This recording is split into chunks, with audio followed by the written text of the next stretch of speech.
बीडच्या जातेगावमध्ये 10वीच्या पेपरची Xerox copy पुरवल्याप्रकरणी संबंधित केंद्र संचालक आणि शिक्षकांवर कारवाई केली जाणार आहे। गेवराई तालुक्यातील जातेगाव परीक्षा केंद्रावर थेट हिंदीच्या पेपरला झेरॉक्स कॉपी पुरवण्यात आली होती।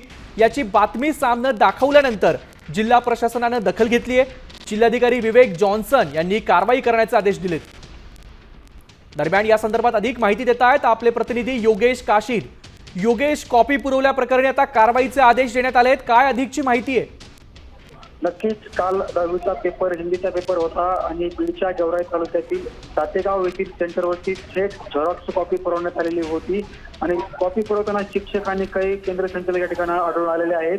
आणि या प्रकरणी आता बीडचे जिल्हाधिकारी विवेक जॉन्सन यांनी संबंधित शिक्षक आणि केंद्र संचालकावरती कारवाई करण्यासाठी पुढील विभागाला आदेशित केलेला आहे। म्हणून या आता कॉपी प्रकरणी जातेगाव प्रकरणातील या संपूर्ण शिक्षकांवरती कारवाई होणार आहे, मात्र केंद्र संचालकावर देखील कारवाई होणार असल्याची माहिती समोर आलेली आहे। धन्यवाद योगेश, दिलेल्या या महत्त्वपूर्ण माहितीबद्दल।